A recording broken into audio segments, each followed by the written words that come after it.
Esquire magazine facing backlash now for the cover with this headline, quote, "An American boy, what it's like to grow up white, middle class, and male in the era of social media, school shootings, toxic masculinity, Me Too, and a divided country."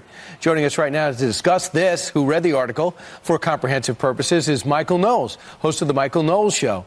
Michael, why is this profile controversial in your mind? I can't quite figure it out. I think that the controversy actually justifies the article, doesn't it? It's a very brave piece, and it's brave because in this moment, the left has decided that it hates young white men.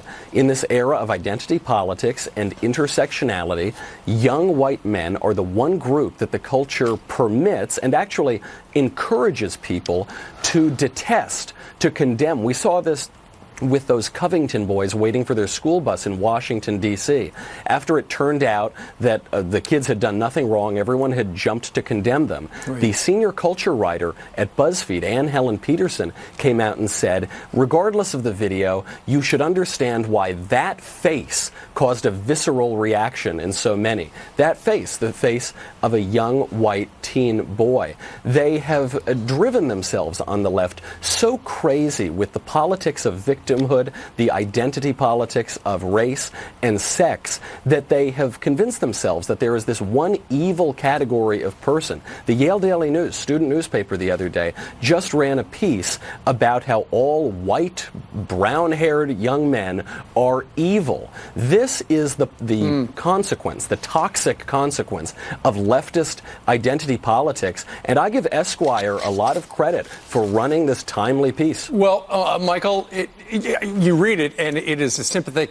You know exactly what this kid is going through in his life, and talks about his mom and everything else. But some have suggested it is tone deaf to be putting him on the cover of Esquire during Black History Month.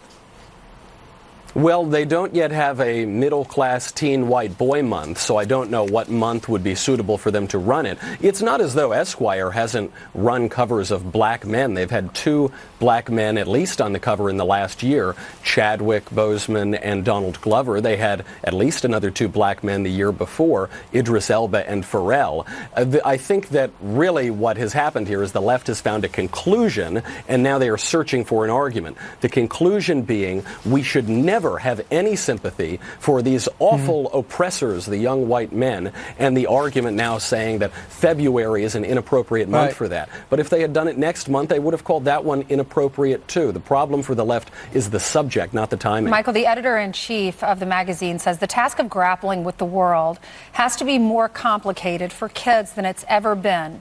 A series on growing up now, white, black, LGBTQ, female, that will continue to appear in coming issues. So it looks like they will highlight what it's like to grow up in each of these situations.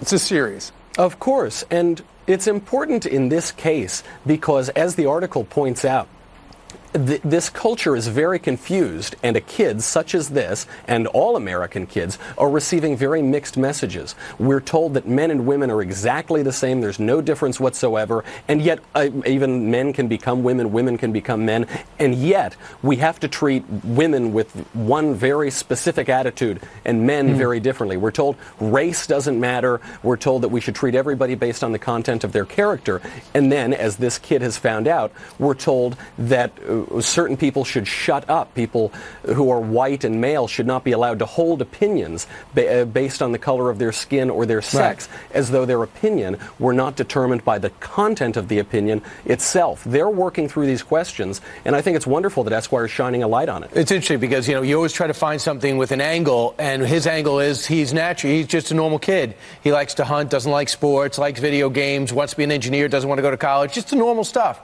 So I thought that would be, it's an interesting thing to do as an editor. I can't believe it's controversial. Michael Knowles, thanks so much. Good to see you.